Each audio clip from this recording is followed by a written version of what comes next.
Hey, welcome to The Night Scientist. I'm so happy you're here with me today.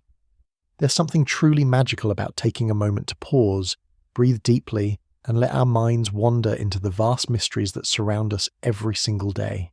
You know, in our busy lives, we often forget to look up at the night sky and really wonder about what we're seeing. But tonight I want you to imagine that you're settling into the most comfortable chair you can think of, maybe with a warm cup of tea in your hands, and we're going to embark on a gentle journey together into one of the most beautiful puzzles the universe has ever presented to us. I love how science can feel like storytelling when we approach it with curiosity and wonder.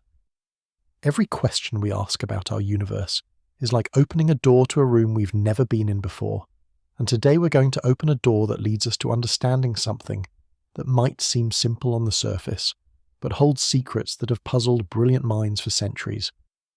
So take a deep breath, let your shoulders relax, and know that we're going to explore this mystery together, one gentle step at a time, allowing each new idea to settle in naturally before we move on to the next. Today, we are diving into the fascinating world of why is space so dark? If stars are everywhere, this question might seem straightforward at first glance, but it opens up into a breathtaking exploration of how our universe works, how light travels through the cosmos, and why the very darkness we see when we look up at night is actually telling us a profound story about the nature of existence itself. It's a question that connects us to every human who has ever looked up at the stars and wondered, and it's a question that will take us on a journey through time, space, and the very fabric of reality. We'll discover together how this seemingly simple observation about the darkness of space actually reveals some of the most important truths about our universe. We'll explore how light behaves across vast distances, how time itself plays a role in what we see, and how the very expansion of space affects the cosmic symphony of starlight that surrounds us. So let's begin this peaceful exploration, knowing that every moment of understanding we gain brings us closer to appreciating the incredible beauty and complexity of the cosmos we call home. Picture yourself standing outside on a clear, moonless night, far away from the glow of city lights. Above you stretches an endless canvas of deep, velvety darkness, punctuated by thousands of brilliant points of light. The silence is profound, and in that silence, a question naturally arises that has whispered itself into the minds of countless observers throughout human history. If the universe is filled with billions upon billions of stars, each one a sun similar to our own, why isn't the night sky blazing with light as bright as day? This question feels almost childlike in its simplicity, yet it touches on one of the most profound mysteries in all of astronomy. When we think about it logically, if stars are scattered throughout space in every direction we look, and if space extends infinitely in all directions, then no matter where we point our gaze, we should eventually encounter the surface of a star. It's like standing in an enormous forest where the trees extend infinitely in every direction. No matter which way you look, your line of sight would eventually be blocked by a tree trunk. But space doesn't behave like that forest. Instead, when we look up, we see islands of light floating in an ocean of darkness. The spaces between the stars appear empty, cold, and utterly black. This darkness isn't just the absence of light in a few scattered places, it's the dominant feature of our night sky. The dark regions vastly outnumber and outsize the bright points of starlight, creating a cosmic landscape that seems to contradict what we might expect from a universe filled with luminous stars. This beautiful puzzle has a name in the scientific community. It's called Olbers Paradox, named after a German astronomer named Heinrich Olbers who discussed it in 1823, though the question itself had been pondered by others before him. The paradox isn't just about astronomy, it's about the very nature of our universe, touching on questions of infinity, time, and the fundamental structure of reality itself. When we sit with this question, really allowing it to settle into our minds, we begin to appreciate how profound it truly is. It's asking us to consider what infinity means, how light behaves across vast distances, and what the darkness itself might be telling us about the history and structure of our cosmos. The darkness isn't just empty space. It's a canvas that holds information about the deepest workings of the universe. Imagine if you could gather all the light from every star in the observable universe and somehow distribute it evenly across the sky. What would that look like? Would the night sky glow with a gentle, uniform brightness? Would it be as bright as daylight? Or would it be something else entirely? These questions invite us to think about light not just as something we see, but as a messenger carrying information across the vast distances of space. The mystery deepens when we consider that our Sun is just one ordinary star among hundreds of billions in our galaxy alone, and our galaxy is just one among hundreds of billions of galaxies in the observable universe. Each of those stars is pouring light into space, and that light is travelling in all directions, including toward us. So why isn't all of that light combining to create a sky that blazes with brightness? This question has led scientists on a journey of discovery that has revealed some of the most important truths about our universe. It has helped us understand that the universe has a history, that it's not static but dynamic and evolving, and that even the darkness we see is filled with meaning and information. The darkness above us isn't empty. It's rich with stories about time, space, and the very origins of everything we see around us. Let's take a moment to really observe what's happening when we look up at the night sky. Close your eyes for a moment and imagine yourself back in that peaceful, dark location, far from city lights. When you open your eyes and look up, what strikes you first isn't the stars themselves, but the vast expanses of darkness that surround them. The darkness isn't just background, it's the dominant feature of what we're seeing. Each star appears as a tiny point of light, like a pinprick in black velvet. Some stars shine brighter than others, creating a hierarchy of brightness that gives the night sky its texture and character. The brightest stars seem to pierce through the darkness with confidence, while the dimmer ones appear to twinkle tentatively, as if they're whispering rather than shouting their presence across the cosmic distances. But here's what's truly remarkable. When we look at any star, we're not just seeing a point of light, we're seeing the end result of a journey that began millions, billions, or even trillions of miles away. The light from that star began its journey toward us years, decades, centuries, or even millennia ago, travelling through the vacuum of space at the incredible speed of 186,000 miles per second. Yet even at that tremendous speed, it has taken time, sometimes vast amounts of time, to reach our eyes. When we look at the nearest star to our Sun, called Proxima Centauri, we're seeing light that left that star about 4.5 years ago. The light from more distant stars in our galaxy might have been travelling for hundreds or thousands of years before reaching us. And when we look at the faint, fuzzy patch of light that is the Andromeda Galaxy, we're seeing light that began its journey toward us over 2 billion years ago, million years ago, long before humans walked the Earth. This means that when we look up at the night sky, we're not seeing the universe as it is right now. We're seeing it as it was in the past. We're looking backward through time, and the darkness we see might be telling us something profound about the history and structure of our cosmos. The darkness isn't just empty space, it's space that contains information about the journey of light across vast distances and vast spans of time. Now let's think about this more deeply. If stars are scattered throughout space, and if light travels in straight lines from those stars in all directions, why don't we see a continuous glow filling the entire sky? Think about it like this. Imagine you're sitting in the centre of a vast sphere, and the inside surface of that sphere is covered with tiny light bulbs. If there were enough light bulbs, and if they were bright enough, the inside of that sphere would be filled with light coming from every direction. Our situation in the universe is somewhat similar.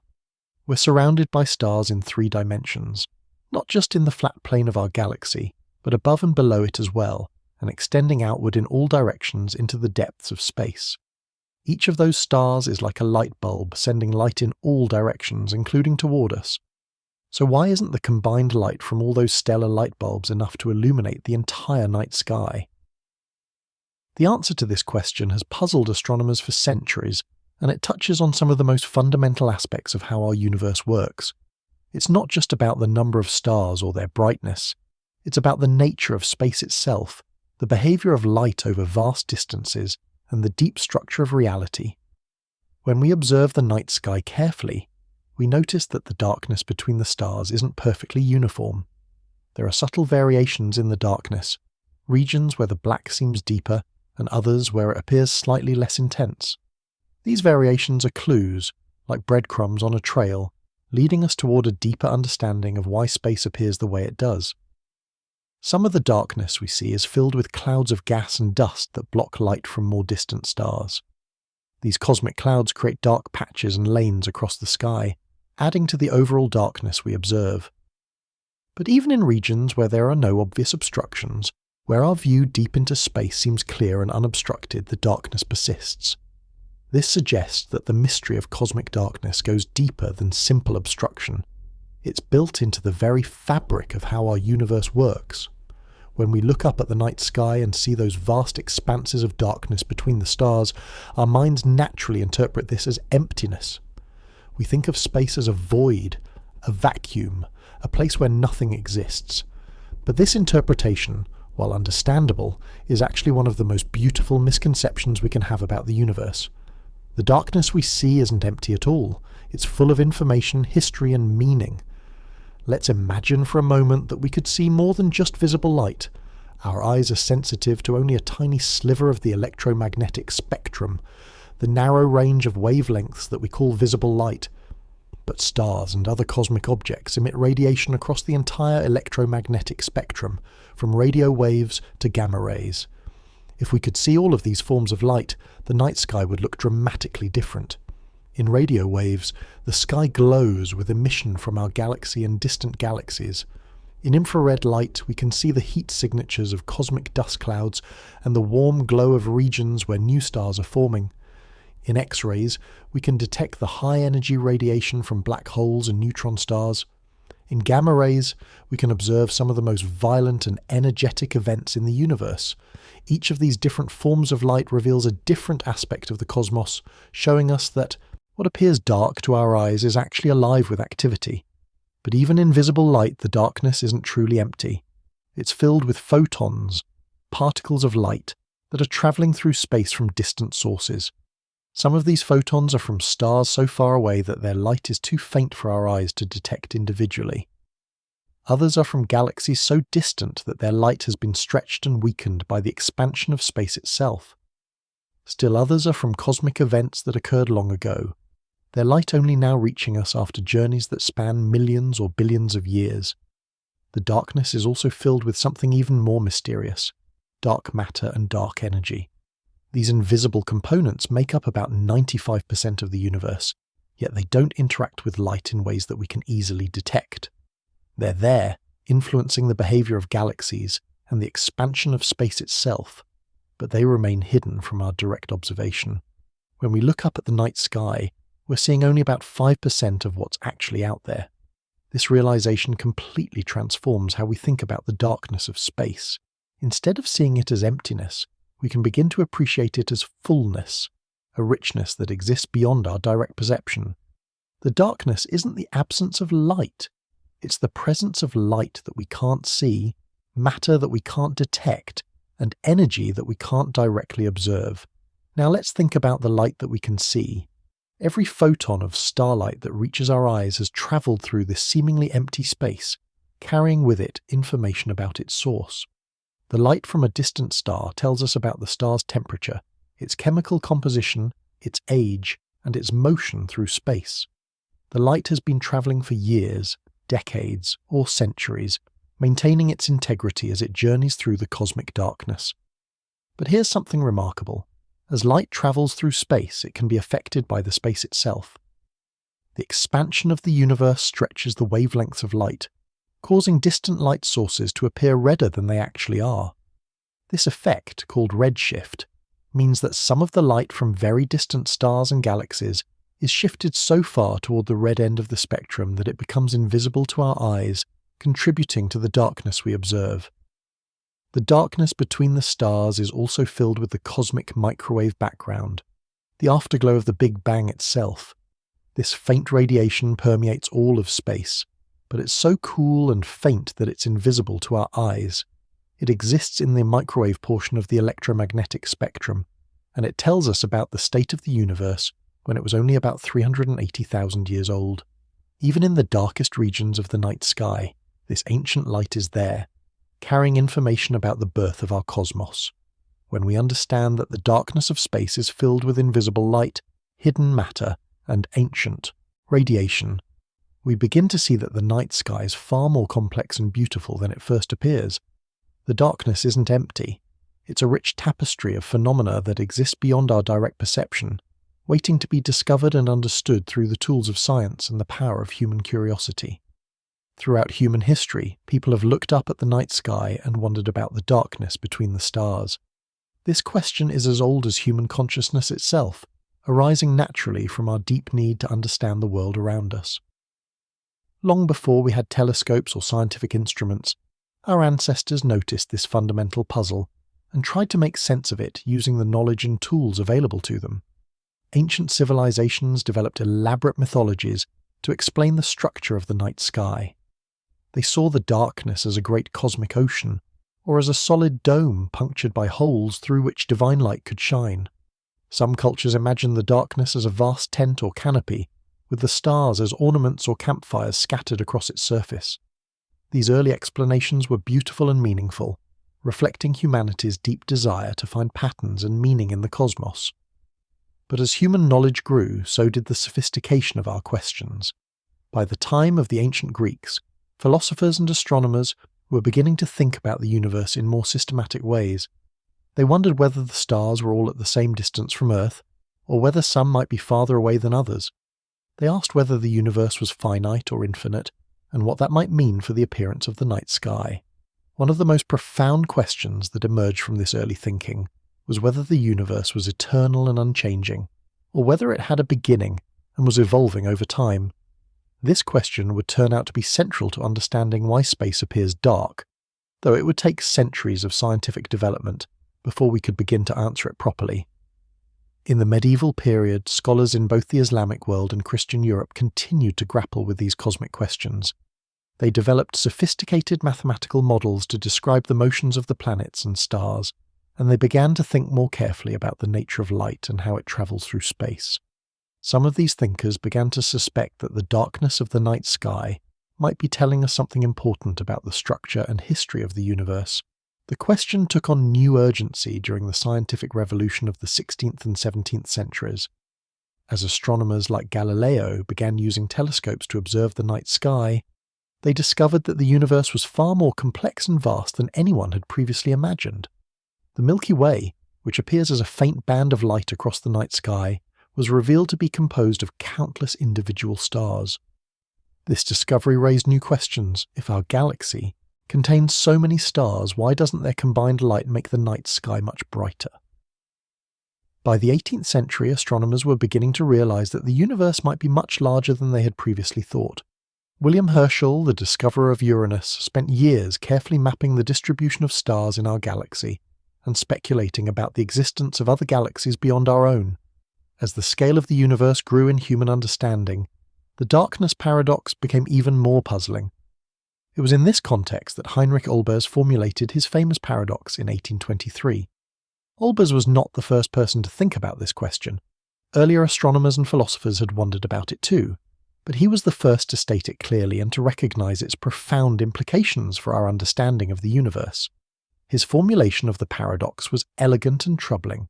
If the universe is infinite and filled with an infinite number of stars, then every line of sight from Earth should eventually encounter the surface of a star, making the night sky as bright as the surface of the sun. Olbers' paradox forced astronomers to confront fundamental questions about the nature of space and time. If the universe was truly infinite and eternal, filled with an infinite number of stars, then the night sky should indeed be blazing with light. The fact that it's not suggested that one of these assumptions must be wrong.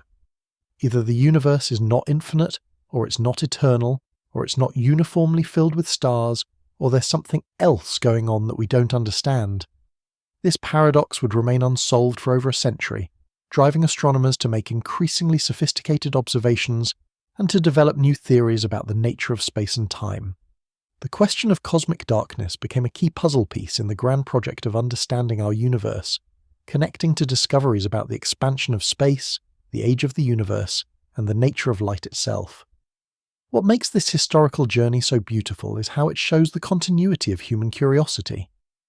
The same question that puzzled ancient stargazers continues to drive modern cosmology.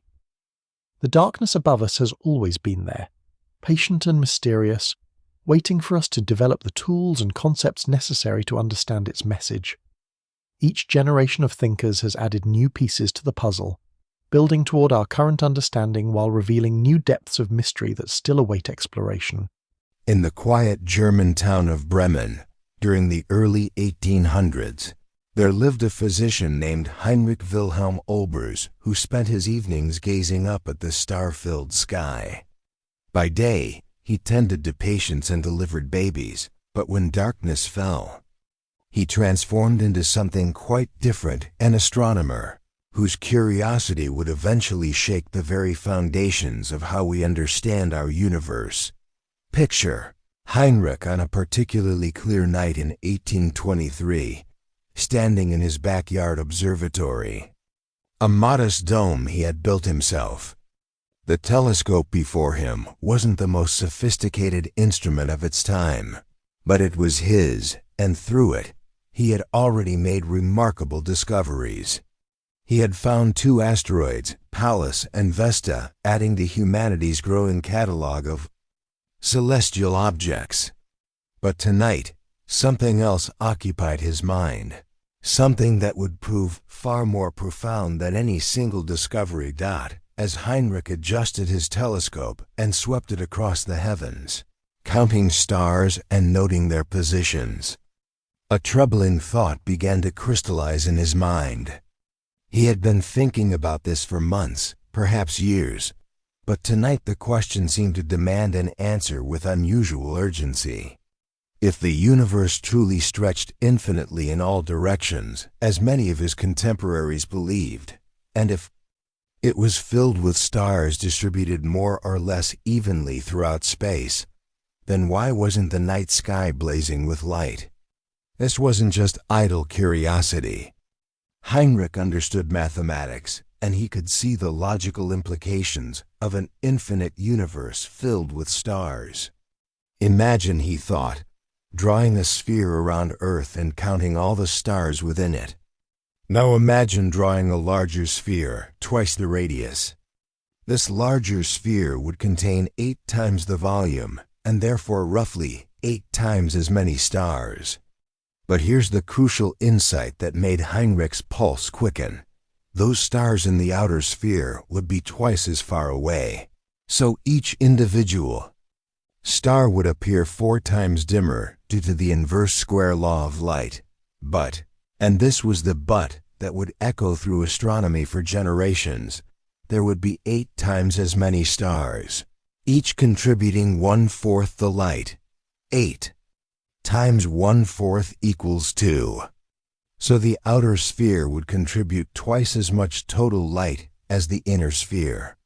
Following this logic to its natural conclusion, each successive shell of stars, extending outward to infinity, would contribute the same amount of total light to Earth's night sky. Heinrich sat back in his chair, the telescope temporarily forgotten, as the full weight of this realization settled over him.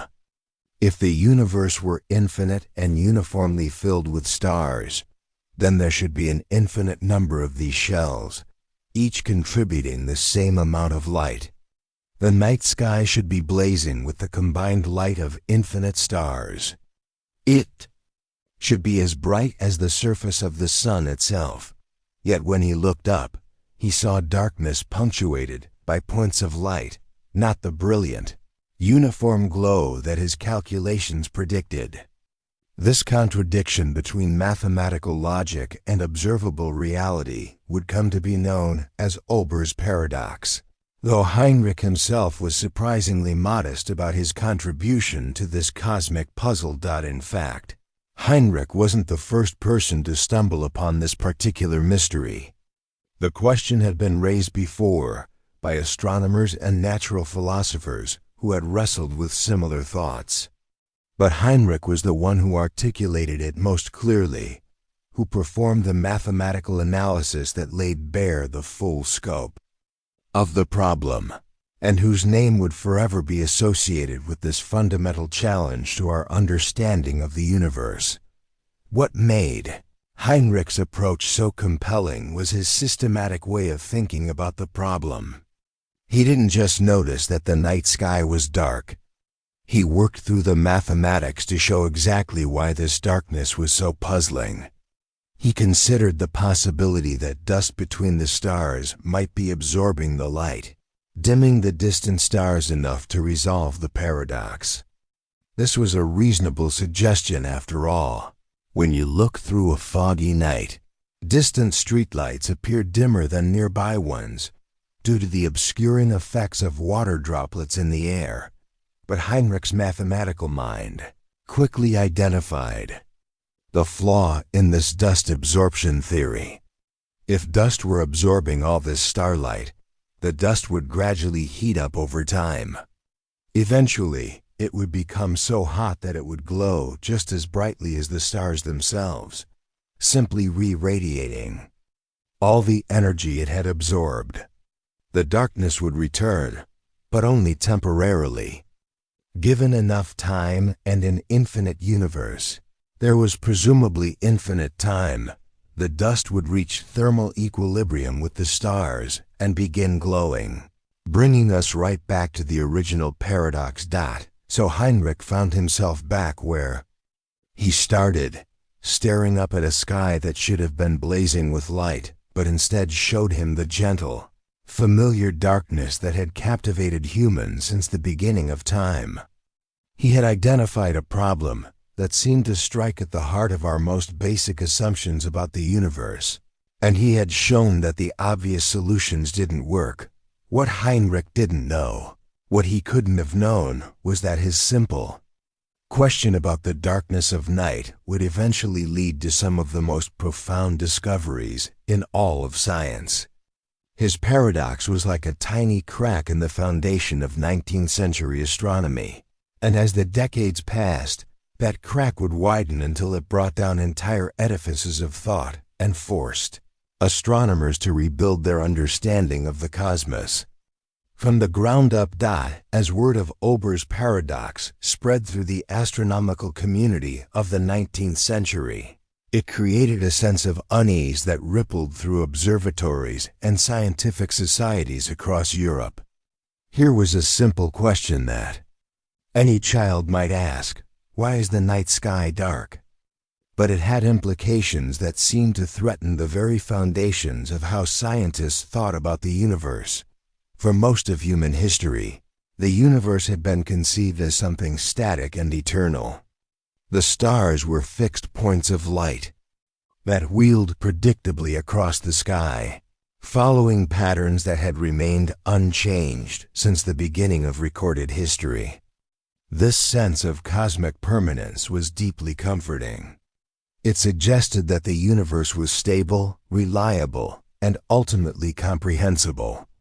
The idea that this stable universe might contain a fundamental logical contradiction was deeply troubling.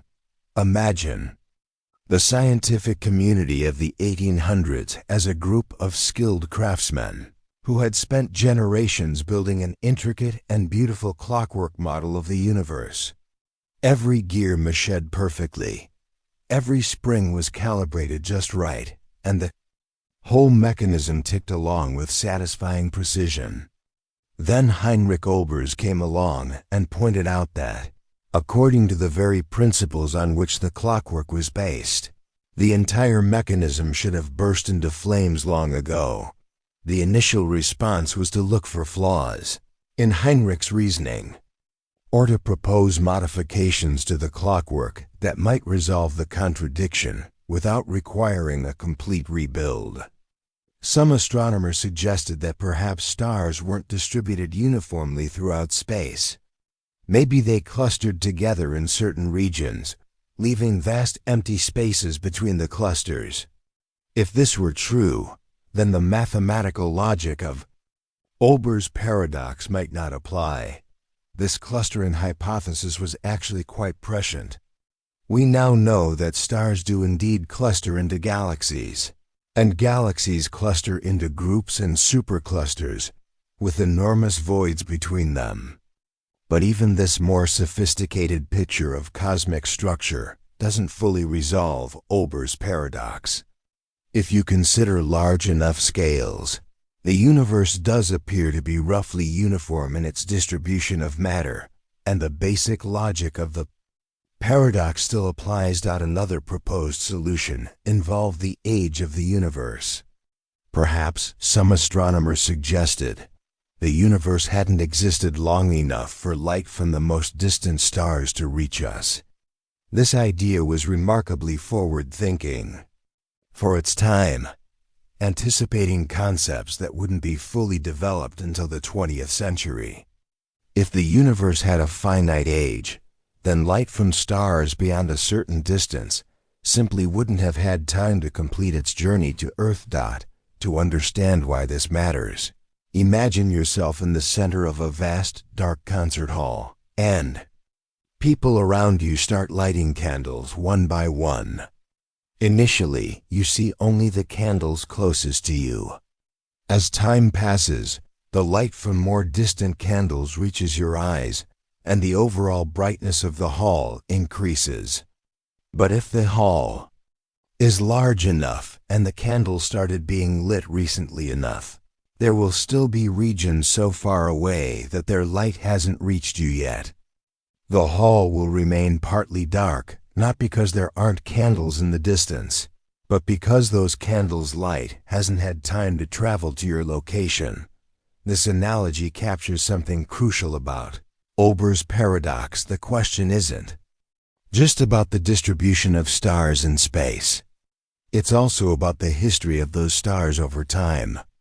If stars haven't been shining forever, or if the universe itself hasn't existed forever, then the infinite brightness predicted by the paradox might never have had a chance to develop. But in Heinrich's time, these ideas about a finite age universe were speculative at best.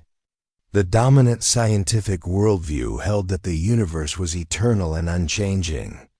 The very concept of the universe having a beginning was seen as more theological than scientific. So while some astronomers played with the idea of a finite age universe as a solution to Olbers' paradox, it remained on the fringes of mainstream scientific thought. Meanwhile, observers were making discoveries that would eventually transform our understanding of the cosmos in ways that Heinrich could never have imagined. Using increasingly powerful telescopes, astronomers were finding that the universe was far larger and more complex than anyone had previously supposed. What had appeared to be simple stars were sometimes revealed to be entire galaxies, vast islands of billions of stars, scattered throughout space like grains of sand on an infinite beach. Each new discovery seemed to make Olbers' paradox more acute rather than less so. If those fuzzy patches of light that early astronomers had dismissed as nebulae were actually entire galaxies containing billions of stars, then the universe contained far more sources of light than anyone had imagined. The paradox should have been even more pronounced, not less. As the 19th century progressed, a few visionary thinkers began to suspect that resolving Olbers' paradox might require abandoning some of the most basic assumptions about the nature of the universe. Perhaps the universe wasn't eternal after all. Perhaps it wasn't static. Perhaps it wasn't even infinite in the way that Heinrich had assumed. These ideas remained highly speculative, supported more by philosophical arguments than by observational evidence. But they planted seeds that would eventually grow into a revolutionary new understanding of the cosmos. The darkness of the night sky, it turned out, was not just a simple observational fact to be explained away. It was a clue to some of the deepest mysteries of existence. How did the universe begin? How has it changed over time? What is its ultimate fate? Heinrich Olbers had asked a simple question about why the night sky was dark. In doing so, he had unknowingly opened a door to insights that would transform human understanding of the universe itself. But those insights were still decades away. For now, the paradox remained unsolved, a persistent reminder that even the most basic observations about our world could harbor profound mysteries. As the 19th century drew to a close and the 20th century began, a quiet revolution was taking place in physics that would eventually provide the key to understanding Olbers Paradox. This revolution had nothing to do with astronomy at first. It began with simple questions about the nature of light itself, questions that seemed far removed from the cosmic mysteries that had puzzled Heinrich Olbers. Picture a young patent clerk in Bern, Switzerland, sitting at his desk in 1905, examining applications for new inventions during the day and pondering the deepest questions about space and time during his free moments. Albert Einstein was thinking about light, not the light from distant stars, but the light from a simple lamp in his office. What would happen, he wondered, if he could somehow catch up to a beam of light and travel alongside it? This thought experiment led Einstein to one of the most revolutionary insights in the history of science: the realization that light always travels at the same speed, regardless of how fast you're moving when you measure it. This might seem like a technical detail of interest only to physicists, but its implications would eventually reach all the way to the darkness of the night sky. Einstein's special theory of relativity revealed that space and time were not the fixed, absolute entities that people had always assumed them to be. Instead, they were flexible, dynamic aspects of a single, unified spacetime that could stretch and compress depending on how fast you were moving and how strong the gravitational fields around you were. This insight would later be extended into his general theory of relativity, which described gravity not as a force, but as a curvature of spacetime itself. At first, these ideas seemed to have little bearing on Olbers' paradox. After all, the paradox was about the distribution of stars in space and the cumulative effect of their light. Einstein's theories were about the fundamental nature of space, time, and gravity. The connection between these two sets of ideas wouldn't become clear until astronomers began making observations that revealed the universe to be stranger than anyone had imagined. The first hints came from observations of distant galaxies. As astronomers developed more powerful telescopes and more sensitive methods of analyzing light, they began to notice something peculiar about the light coming from faraway galaxies. The light appeared to be shifted toward the red end of the spectrum, as if the galaxies were moving away from us at tremendous speeds. This phenomenon, known as redshift, was initially puzzling. Why would distant galaxies be fleeing from our particular location in space? Were we at the center of some cosmic explosion that had scattered galaxies in all directions? The idea seemed to violate the principle that Earth should not occupy any special position in the universe. The answer, when it finally came, was even more remarkable than the question. The galaxies weren't moving through space away from us. Space itself was expanding, carrying the galaxies along with it. Imagine the universe as the surface of a balloon that's being inflated. Dots painted on the balloon's surface represent galaxies. As the balloon expands, every dot moves away from every other dot, not because the dots are moving across the balloon's surface, but because the surface itself is stretching. This expanding universe model, first proposed by Belgian physicist Georges Lemaître and later supported by observations made by American astronomer Edwin Hubble, provided a stunning resolution to Olbers' paradox. In an expanding universe, light from distant stars and galaxies doesn't just have to travel across vast distances to reach us. It also has to contend with the expansion of space itself. As light travels through expanding space, its wavelength gets stretched along with the expansion. This is why distant galaxies appear red-shifted. Their light has been stretched to longer, redder wavelengths during its journey to us. But the stretching doesn't just change the color of the light. It also reduces its energy. Light that was emitted as bright, energetic radiation can arrive at Earth as dim, low-energy radiation after being stretched by cosmic expansion. Moreover, the expansion of the universe means that light from the most distant objects is not just dim, it may not have had time to reach us at all. If the universe began expanding from a hot, dense state a finite time ago, then there's a limit to how far we can see. Light from objects beyond this limit simply hasn't had enough time to complete its journey to Earth. This concept of a cosmic horizon, a boundary beyond which we cannot see, not because there's nothing there, but because light from those regions hasn't had time to reach us, provided an elegant solution to Olbers Paradox. The night sky is dark, not because there aren't enough stars, but because the universe has a finite age and light travels at a finite speed. But the expanding universe model held even more surprises. If space is expanding now, then it must have been smaller in the past.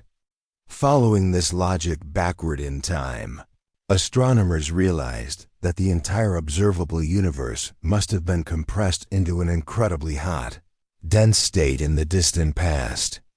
This moment of maximum compression came to be known as the Big Bang, the beginning of space and time as we know them. The Big Bang theory provided another piece of the puzzle for understanding Olbers' paradox. In the early universe, matter was so hot and dense that it was opaque to light. Photons couldn't travel very far before being absorbed and re-emitted by the dense plasma that filled space. Only when the universe had expanded and cooled enough for atoms to form did space become transparent to light. This moment, known as recombination, occurred about 380,000 years after the Big Bang. This means that when we look deep into space, we can see back to the moment when the universe first became transparent, but no farther. Beyond this point lies a wall of opacity that hides the earliest moments of cosmic history from direct observation. The light from this wall, the cosmic microwave background radiation, fills the entire sky, but it has been so redshifted by cosmic expansion that it now appears as faint radio waves rather than visible light. So the darkness of the night sky tells us a story about the history of the universe itself. It tells us that the universe had a beginning, that it has been expanding and cooling ever since, and that we can see only a finite portion of what may be an infinite cosmos. The darkness is not empty space, it's a window into deep time, a reminder that light takes time to travel, and that the universe itself has a history. Heinrich Olbers could never have imagined that his simple question about the darkness of night would lead to such profound insights about the nature of reality.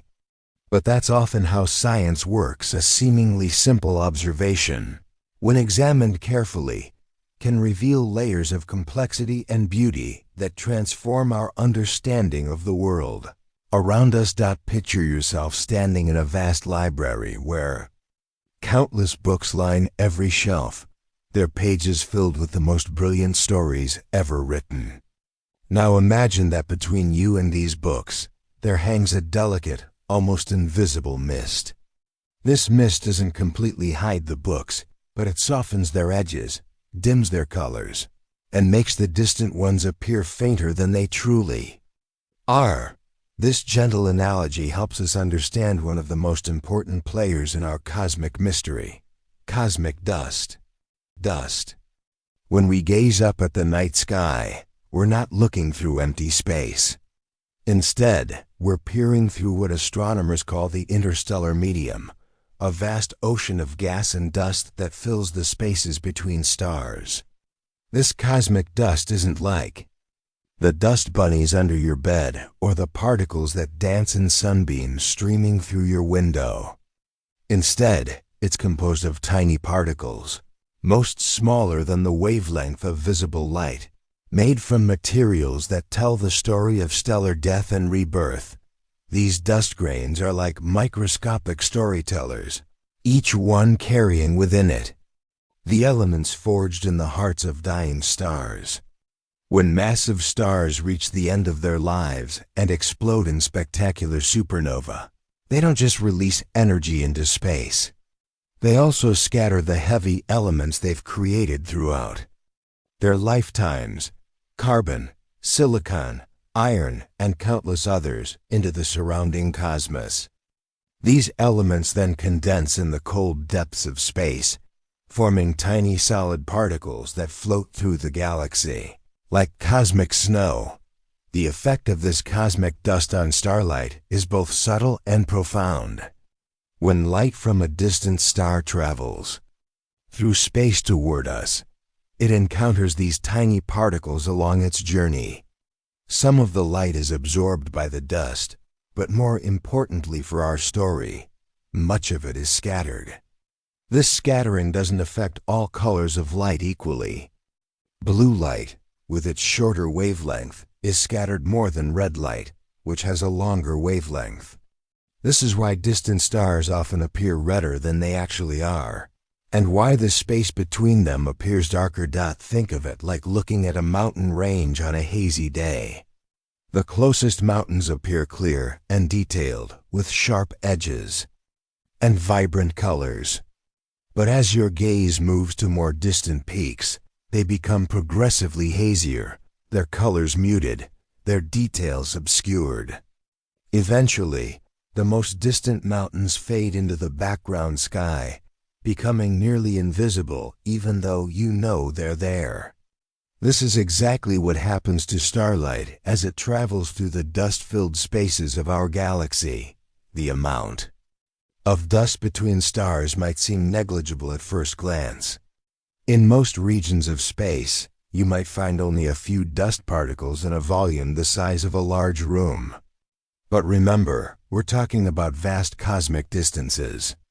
When starlight travels thousands or tens of thousands of light years to reach us, it encounters countless dust particles along the way. The cumulative effect of all this scattering and absorption is significant enough to dim the light from distant stars and make the space between them appear darker. This cosmic dust also plays another crucial role in our story. It doesn't just scatter and absorb starlight. It also re-emits that energy, but at different wavelengths. When dust particles absorb visible light from stars, they warm up slightly and then radiate that energy away as infrared light, which our eyes can't see. This means that some of the starlight that should contribute to the brightness of the night sky is converted into invisible infrared radiation, further reducing the visible light that reaches our eyes. The distribution of dust throughout our galaxy isn't uniform. It's concentrated in the spiral arms where new stars are being born, and it's particularly dense in the plane of the Milky Way. This is why when we look toward the center of our galaxy, we see what appears to be a dark lane running through the middle of the bright band of the Milky Way. This dark lane isn't an absence of stars. It's cosmic dust blocking the light from the billions of stars that lie beyond it. But here's where our story becomes even more intriguing. Even if there were no dust at all in space, the night sky would still not be as bright as Olbers Paradox suggests it should be. The dust certainly contributes to the darkness, dimming starlight and making distant stars invisible. But it's not the complete answer to our mystery. It's more like one instrument in a cosmic orchestra, playing its part in the symphony that explains why space appears dark.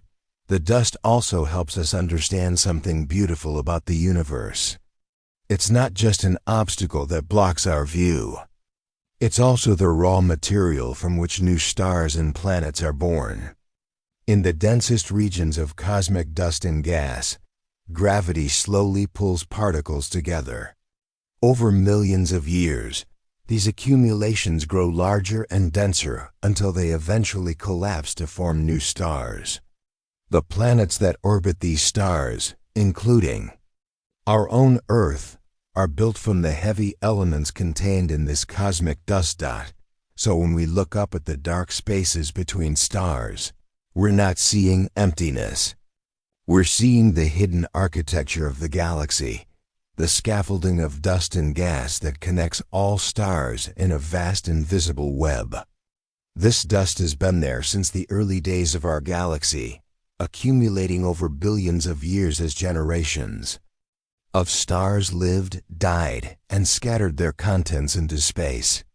It's a reminder that the universe is not a collection of isolated points of light, but a connected, dynamic system where matter and energy flow continuously from one form to another. Imagine you're an artist standing before the largest canvas ever created, so vast that its edges disappear beyond the horizon in every direction. Now picture that this canvas isn't static, but is constantly growing, stretching outward in all directions at once.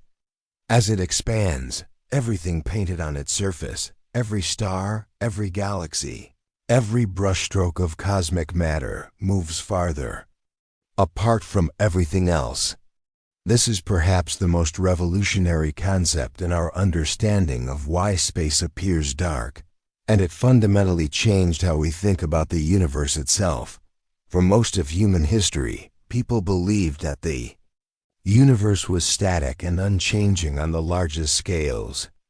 Stars might be born and die, planets might orbit their suns, but the overall structure of the cosmos was thought to be eternal and fixed.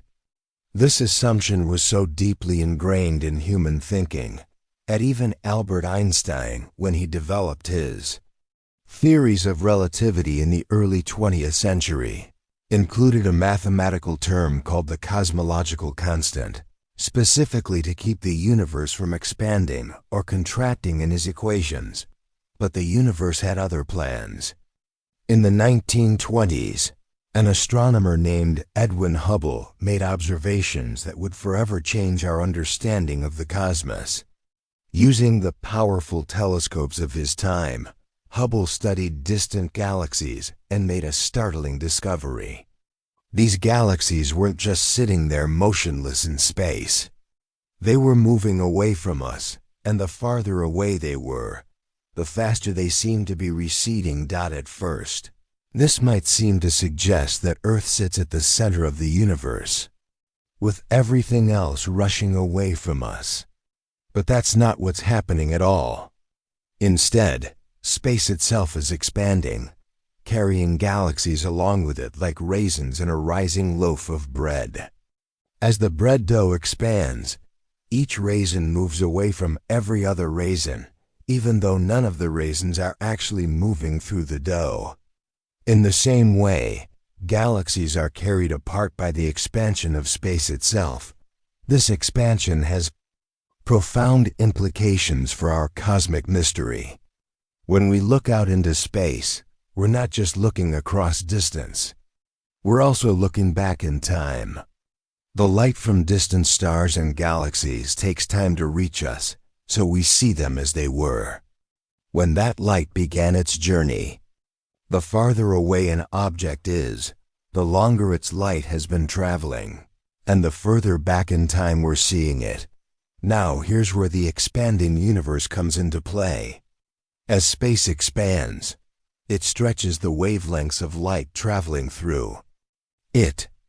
Light that started its journey as bright, visible radiation can be stretched to longer wavelengths as it travels through expanding space. This phenomenon is called cosmological redshift, and it means that light from very distant objects can be shifted out of the visible spectrum entirely, becoming infrared radiation that our eyes cannot detect. Think of it like this. Imagine you're listening to the siren of an ambulance as it drives away from you. The sound waves get stretched out, making the pitch lower and the siren seem fainter. In the expanding universe, Light waves from distant stars and galaxies get stretched in a similar way.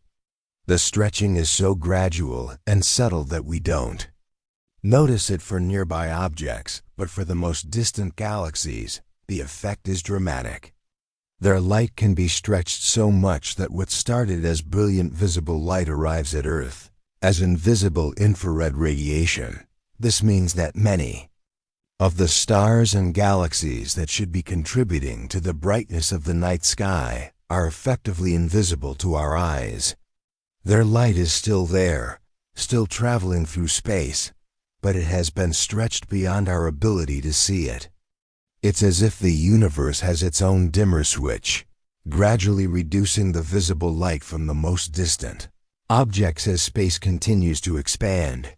The expansion of the universe also means that the farthest regions of space are receding from us at tremendous speeds. In fact, beyond a certain distance, objects are moving away from us faster than the speed of light.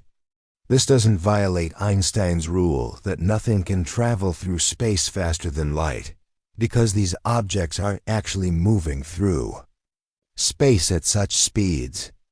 Instead, space itself is expanding so rapidly that the distance between us and these far-off regions is increasing faster than light can travel. This creates what astronomers call the observable universe, a spherical region around us beyond which we cannot see, not because there's nothing there, but because light from beyond that boundary hasn't had enough time to reach us since the universe began. The edge of the observable universe is like a horizon, constantly expanding as the universe ages and light from more distant regions finally reaches us. But even within the observable universe, the expansion has been going on for so long that it has fundamentally altered the cosmic landscape. Galaxies that were once much closer together have been carried apart by billions of years of expansion. The density of galaxies in any given volume of space has decreased over time, meaning that the average distance between sources of light has increased. This naturally leads to a darker universe than we might expect if we only considered the number of stars without accounting for the Corker expansion. The expansion also affects the energy density of light in the universe. As space expands, it dilutes not just the matter within it, but also the radiation. The same amount of light energy gets spread over an ever-increasing volume of space, reducing the brightness of the cosmic background. It's like adding more and more water to a solution. The total amount of dissolved substance remains the same, but its concentration decreases. This cosmic expansion isn't slowing down either. Recent observations have shown that the expansion of the universe is actually accelerating, driven by a mysterious force that astronomers call dark energy.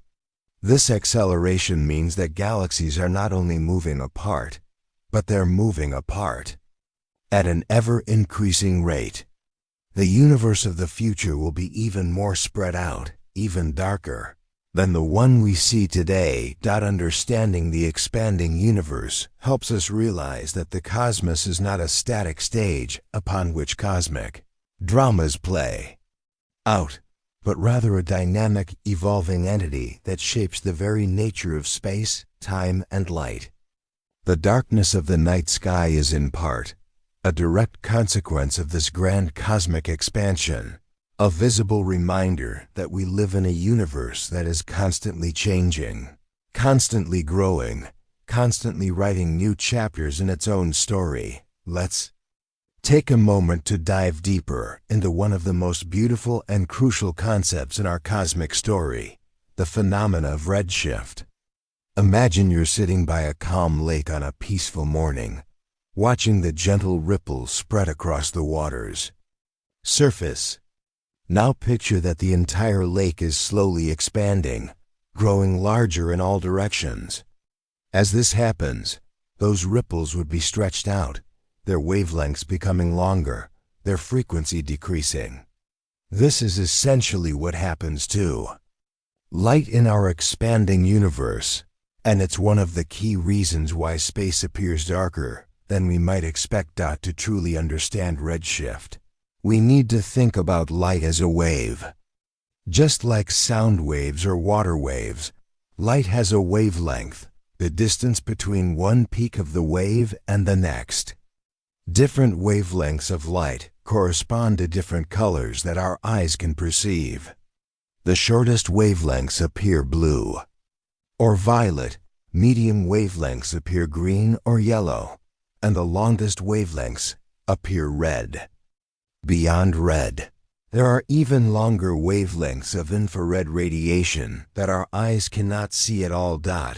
When astronomers first began studying the light from distant galaxies, they noticed something remarkable: the characteristic patterns of light emitted by hydrogen, helium, and other elements in these galaxies were shifted toward the red end of the spectrum compared to the same patterns observed in laboratories on Earth. This redshift, as it came to be known, was the first clue that the universe was expanding. The mechanism behind this redshift is both elegant and profound. As light travels from a distant galaxy toward Earth, it journeys through expanding space. The expansion doesn't affect the light's speed, which remains constant, but it does stretch the wavelengths of the light waves themselves. It's as if the fabric of space is gently pulling on each light wave, making it longer and longer as it travels. The amount of redshift depends on how far the light has traveled and how much the universe has expanded during that journey. Light from nearby galaxies shows little redshift because it hasn't traveled far enough or for long enough to be significantly affected. But light from galaxies billions of light years away shows dramatic redshift, sometimes so much that light that started as visible radiation arrives at Earth as infrared radiation, completely invisible to our eyes. This stretching of light has a profound impact on how bright these distant objects appear to us. Not only does redshift make some light completely invisible by shifting it beyond the range of human vision, but it also reduces the energy of the light that we can still see. A photon of blue light carries more energy than a photon of red light. So when blue light is redshifted to red, each photon carries less energy than it originally did. This means that distant galaxies appear dimmer, not just because they're far away, but also because their light has been robbed of energy during its long journey through expanding space. The effect becomes even more dramatic when we consider the most distant objects in the universe. Some galaxies are so far away that their light has been traveling toward us for over 13 billion years, nearly as long as the universe has existed. During this incredible journey, the universe has expanded enormously, and the light from these ancient galaxies has been stretched by a factor of 10 or more. Light that started as energetic ultraviolet radiation might arrive at Earth as dim red light, barely visible even with our most powerful telescopes. But redshift doesn't just make distant objects dimmer. It also affects how we perceive the overall density of light in the universe. If we could somehow turn off the expansion and see the universe without redshift, distant galaxies would appear much brighter and bluer than they do now. The night sky would be filled with the brilliant blue-white light of young massive stars and galaxies across the cosmos. Instead, much of this light has been stretched into the invisible infrared, leaving the visible night sky much darker than it would be in a static universe. There's also a more subtle effect at play. Because of redshift, the light from distant galaxies is not only dimmed, but also time-dilated. Events in distant galaxies appear to happen more slowly when viewed from Earth, an effect that astronomers have actually observed in the light curves of distant supernova. This time dilation means that the rate at which distant galaxies produce visible light, as we observe it, is reduced compared to what we would see if the universe weren't expanding. The beauty of redshift extends beyond its role in explaining the darkness of space. It has also become one of our most powerful tools for mapping the universe and understanding its history. By measuring the redshift of distant galaxies, astronomers can determine how far away they are and how fast they're receding from us. This has allowed us to create three-dimensional maps of the universe, showing how galaxies are distributed throughout space and how this distribution has changed over cosmic time, redshift. Measurements have also revealed that the expansion of the universe is accelerating. The most distant galaxies are receding faster than we would expect if the expansion were constant or slowing down. This discovery led to the realization that some form of dark energy is driving the acceleration, adding yet another layer to our understanding of why the universe appears the way it does. When we look up at the night sky and see the darkness between stars, we're witnessing the visual signature of cosmic expansion. Every patch of dark sky represents space that has been stretched, light that has been redshifted, and energy that has been dispersed across the ever-growing canvas of the universe. The darkness isn't empty. It's filled with invisible infrared light from countless distant galaxies, light that our eyes simply cannot perceive, because it has been stretched beyond the limits of human vision. This realization transforms our understanding of the night sky from something that might seem empty or incomplete to something that is actually full of hidden light, a cosmic testament to the dynamic nature of space and time. The darkness we see is not the absence of light, but rather light that has been transformed by the grand expansion of the universe itself, carrying with it the story of cosmic evolution written in wavelengths our eyes cannot read. Imagine you're in a vast auditorium where a magnificent concert is about to begin. The musicians are taking their places, tuning their instruments, preparing for a performance that will last for eons. But here's the crucial detail. You arrive just as the concert was starting, and the music has only been playing for a finite amount of time. No matter how many musicians there are, or how beautifully they play, you can only hear the music that has had time to reach your ears since the concert began. This analogy captures one of the most fundamental reasons why our night sky appears dark. The universe has a beginning, and therefore a finite age. For centuries, people assumed that the universe was infinitely old, that it had always existed, in more or less its current form. Under this assumption, light from stars throughout an infinite cosmos would have had infinite time to reach us, potentially making the night sky blazingly bright. But our modern understanding of the universe tells a very different story, one that begins with the most dramatic opening act imaginable, the Big Bang. About 13.8 billion years ago, the universe began not as a place, but as an event.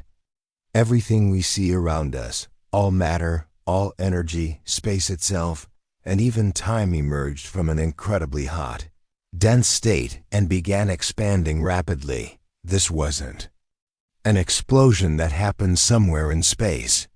It was the birth of space itself, along with everything that would eventually fill it. In those first moments, the universe was so hot and dense that matter as we know it couldn't exist. Instead, there was only a sea of elementary particles and energy dot as the universe expanded and cooled. It went through several critical phases. First, the basic forces of nature separated from each other. Then, the first atomic nuclei formed in a process called Big Bang nucleosynthesis, creating hydrogen and helium, the lightest elements. But the universe was still far too hot for atoms to form. Free electrons bounced around, constantly scattering photons and making the universe opaque to light, like a thick fog that no light could penetrate. This cosmic fog persisted for about 380,000 years after the Big Bang, until the universe finally cooled enough for electrons to combine with nuclei and form the first atoms. This moment, known as recombination, was like the lifting of a cosmic veil. Suddenly, light could travel freely through space for the first time.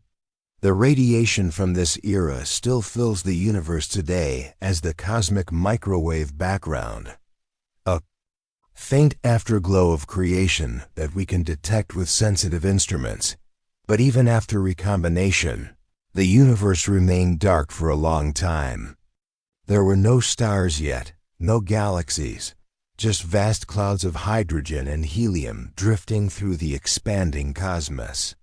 This period, known as the Cosmic Dark Ages, lasted for hundreds of millions of years.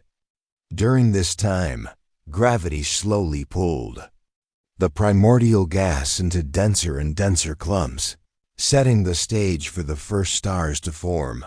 The first stars were very different from our sun.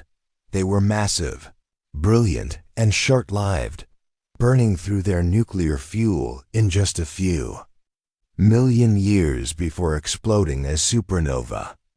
These stellar giants began the process of cooking up heavier elements in their cores and scattering them into space when they died. Generation after generation of stars lived and died, gradually enriching the universe with the carbon, oxygen, silicon, iron, and other elements that would eventually make planets and life possible. This cosmic history has profound implications for the darkness of the night sky. Because the universe has a finite age, we can only see light from stars and galaxies that have had enough time to reach us. There's a limit to how far we can see, not because space ends, but because light from more distant regions simply hasn't had enough time to complete its journey to Earth. This observable limit creates what astronomers call the light horizon. Beyond this horizon, there may be countless stars and galaxies, but their light is still on its way to us. Some of this light will arrive in the future, gradually expanding our view of the cosmos, but much of it may never reach us due to the accelerating expansion of the universe. The darkness we see in the night sky represents not just the absence of nearby stars, but also the limit of how far back in time and space we can observe. The finite age of the universe also means that the cosmic population of stars has been building up gradually over time. In the early universe, there were far fewer stars than there are today. The first galaxies were smaller and less luminous than modern galaxies. The peak of star formation in the universe occurred several billion years ago, and the rate of new star birth has been declining ever since. This means that the universe has never been as bright as it could theoretically be if all possible stars had always existed. Moreover, the most massive and luminous stars, the ones that would contribute most to the brightness of the sky, are also the shortest lived. These stellar giants burn out quickly, leaving behind neutron stars or black holes that contribute little or no visible light to the cosmos. The stars that last the longest, like our sun, are also the dimmer ones. This means that over time the average brightness of stars in the universe tends to decrease as the brilliant, short-lived stars burn out and are replaced by dimmer, longer-lived ones. The age of the universe also constrains how much time stars have had to form and evolve. While 13.8 billion years might seem like an incredibly long time, it's actually quite young in cosmic terms. There are red dwarf stars forming today that will continue burning for trillions of years, far longer than the universe has even existed so far. We're living in what might be considered the early chapters of cosmic history, a time when the universe is still young and dynamic, still in the process of forming the structures and populations of stars that will define its future appearance. This youthful universe also means that many of the processes that could make the night sky brighter haven't had time to reach their full potential. Dust and gas are still being converted into stars. Heavy elements are still being manufactured in stellar cores. Galaxies are still growing and merging. The cosmic web of dark matter that provides the scaffolding for galaxy formation is still evolving. In many ways, we're seeing the universe in its adolescence, still growing into what it will eventually become. When we look up at the dark night sky, we're seeing the visual signature of a universe that is both ancient and young, a cosmos that has had billions of years to evolve, but still has trillions of years ahead of it. The darkness represents not just the space between stars, but the temporal limits of our cosmic perspective, the boundary between the observable past and the unknowable future. It's a reminder that we exist at a particular moment in cosmic history, witnesses to a universe that is still unfolding its grand story. One star, one galaxy, one moment at a time. As we continue our gentle journey through the mystery of why space appears so dark despite being filled with countless stars, we arrive at perhaps the most profound revelation of all. The universe, it turns out, has a birthday. This isn't just poetic language or metaphor. It's a fundamental truth that changes everything about how we understand the darkness between the stars. Picture yourself standing in your backyard on a clear night, looking up at the familiar constellations. What you're seeing is light that has traveled for years, decades, centuries, or even millennia to reach your eyes. The light from our nearest star neighbor, Proxima Centauri, takes over 4 years to reach us. When you look at that tiny pinprick of light, you're literally seeing 4 years into the past. It's as if the universe is showing you its own history book, written in starlight. But here's where our story takes a fascinating turn. If the universe had existed forever, as many people once believed, then we would expect to see light from stars at every possible distance.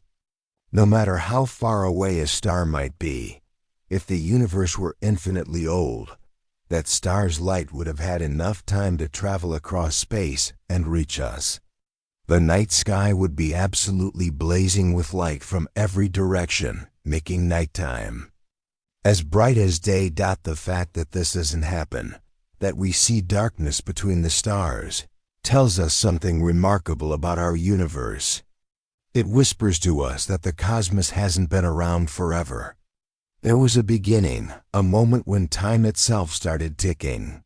And that beginning wasn't so long ago that light from every possible star has had time to reach us. This realization emerged gradually through the careful work of astronomers and physicists throughout the 20th century. They began to notice something peculiar about distant galaxies. They were all moving away from us. And not just moving away, but the farther away a galaxy was, the faster it seemed to be receding.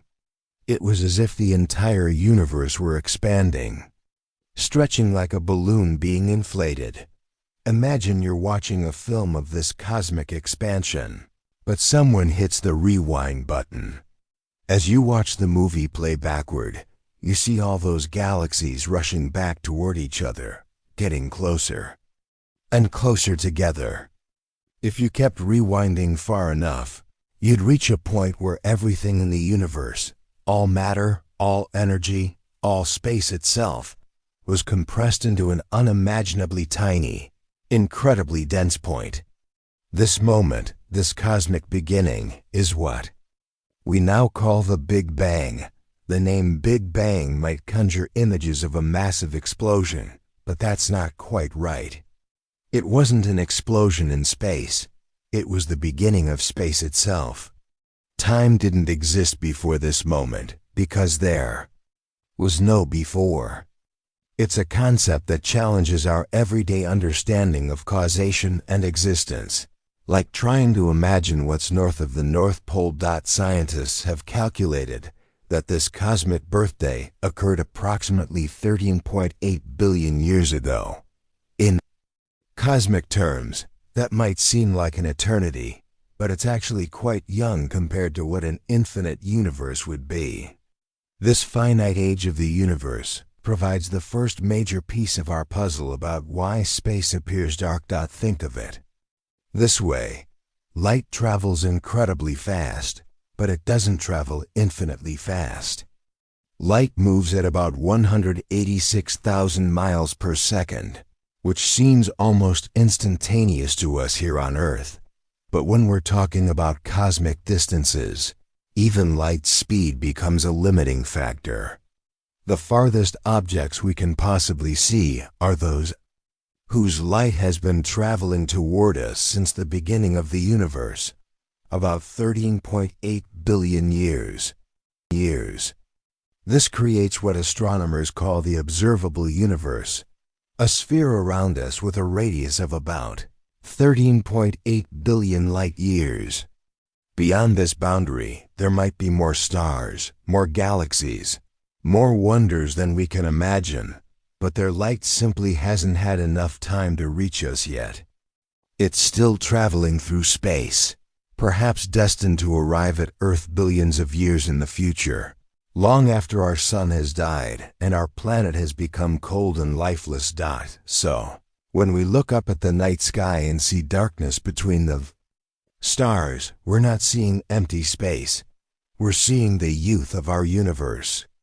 The darkness is a reminder that cosmic time has limits, that even light, traveling at its incredible speed, needs time to cross the vast distances between stars, galaxies. But the finite age of the universe is only part of the story. As those early 20th century astronomers continued their observations, they discovered something else equally remarkable about the cosmos. It's not just expanding, but the expansion itself has consequences that help explain the darkness we see. Have you ever listened to the sound of a train whistle as it passes by?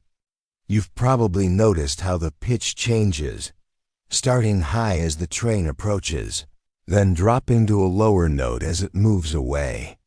This phenomenon, called the Doppler effect, happens because the sound waves get compressed as the train approaches you and stretched out as it moves away. Something very similar happens with light in our expanding universe, and this cosmic version of the Doppler effect plays a crucial role in explaining why space appears dark between the stars. As the universe expands, it stretches the light traveling through it, changing its properties in ways that contribute to the darkness we observe. When light from distant stars and galaxies travels through expanding space, the expansion literally stretches the light waves themselves.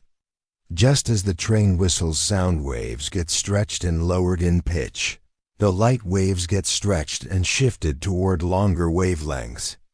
In the world of light, longer wavelengths mean redder colors, and if they get stretched far enough, they can shift completely out of the visible spectrum into infrared light that our eyes can't detect. This stretching effect, called cosmological redshift, means that the farther away a star or galaxy is, the more its light gets stretched during its journey to us.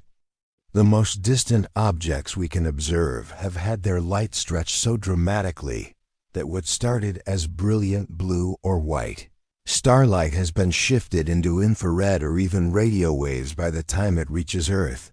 Imagine trying to read a book where the letters keep getting larger and more spread out the farther you read. Eventually, the letters would become so large and sparse that you couldn't make out the words anymore, even though the information is still there. This is somewhat similar to what happens to starlight in our expanding universe. The information and energy are still there, but they've been stretched beyond what our eyes can perceive as light. This cosmic stretching effect is most pronounced for the most distant objects, which are also the oldest objects we can observe.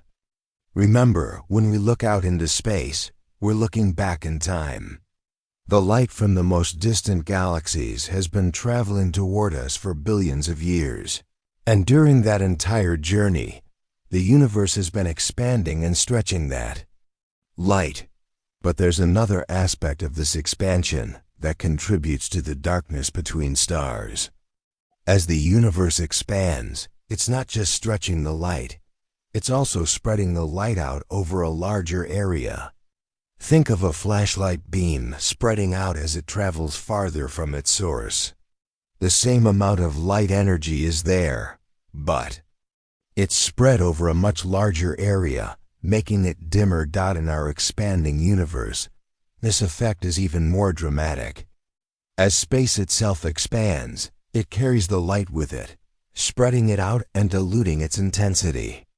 A beam of light that started as a concentrated ray from a distant star becomes increasingly dispersed as it travels through billions of years of cosmic expansion. By the time it reaches us, that light has been spread so thin that it contributes very little to the overall brightness of the night sky. This expansion also affects how densely packed the stars appear to us. In a static universe, stars at every distance would contribute equally to the brightness of the night sky. But in our expanding universe, the most distant stars, which would be the most numerous if we could count them all, have had their light so red-shifted and diluted that they barely contribute to what we can see. The expansion of the universe also means that the rate at which we receive light from distant objects is affected. Not only is each photon of light red-shifted to lower energy, but the rate at which photons arrive is also reduced. It's like receiving letters from a friend who keeps moving farther away. Not only do the letters take longer to arrive, but they become less frequent as well. This combination of effects, the red-shifting of light beyond the visible spectrum, the dilution of light intensity, and the reduced rate of photon arrival, all work together to ensure that the most distant parts of the universe contribute very little to the brightness of our night sky. The expansion of space itself acts like a cosmic dimmer switch, reducing the apparent brightness of distant stars and galaxies. As we contemplate this cosmic stretching, we begin to see how the dynamic nature of our universe, its expansion and evolution, helps explain the darkness between the stars. The universe isn't a static stage where light simply travels from point A to point B unchanged. Instead, it's a dynamic, evolving system where space itself participates in the journey of light, transforming it along the way. But our story doesn't end with just the expansion of space. The journey of light through the cosmos reveals even more secrets about why we see darkness between the stars. Secrets that are written in the very fabric of space and time itself. In the quiet moments after a campfire dies down, you can often still feel warmth radiating from the glowing embers. The fire itself may be gone, but its afterglow lingers, a gentle reminder of the intense heat and light that once blazed there. Our universe has its own afterglow, a subtle reminder of the intense heat and light that filled all of space in the moments after the Big Bang. This cosmic afterglow is called the cosmic microwave background radiation, and it represents one of the most beautiful and profound discoveries in our quest to understand why space appears dark. To truly appreciate this discovery, we need to journey back to the very early moments of our universe, when everything was so hot and dense that atoms themselves couldn't exist. In those first few 100,000 years after the Big Bang, our universe was filled with a hot, glowing plasma. Imagine trying to see through a thick fog, but instead of water droplets, This fog was made of free electrons and protons, all bumping into each other at incredible speeds. Light couldn't travel very far in this plasma soup. It would bounce off the free electrons almost immediately, like trying to shine a flashlight through thick milk. During this era, which astronomers poetically call the Dark Ages, the universe was actually incredibly bright and hot, but that light couldn't travel freely through space. It was trapped, constantly being absorbed and re-emitted by the free electrons in the plasma. The universe was opaque, glowing, but unable to let its light shine across cosmic distances. But as the universe continued to expand, it also continued to cool. Eventually, about 380,000 years after the Big Bang, something remarkable happened.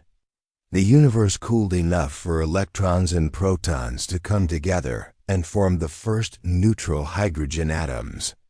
This process, called recombination, changed everything about how light could travel through space. Suddenly, with most of the free electrons now bound up in atoms, light could travel freely across the cosmos for the first time. It was as if someone had suddenly cleared away that thick fog, allowing light to stream across the universe unimpeded. At this moment, the universe became transparent, and the light that had been trapped in the plasma was finally released to travel freely through space. This moment of cosmic clearing is sometimes called first light, not because it was the first light ever created, but because it was the first light that could travel across the universe without being immediately scattered. The light that was released at this moment began a journey that continues to this day, carrying with it a snapshot of what the universe looked like when it first became transparent. But here's the remarkable thing. That ancient light is still traveling through space, and we can still detect it today. As the universe has expanded over the past 13.8 billion years, this light has been stretched along with everything else, red-shifted from the visible light it once was into microwave radiation. This is the cosmic microwave background radiation that fills all of space around us. Every cubic centimeter of space in our universe, including the space in the room where you're sitting right now, is filled with about 400 photons of this ancient light.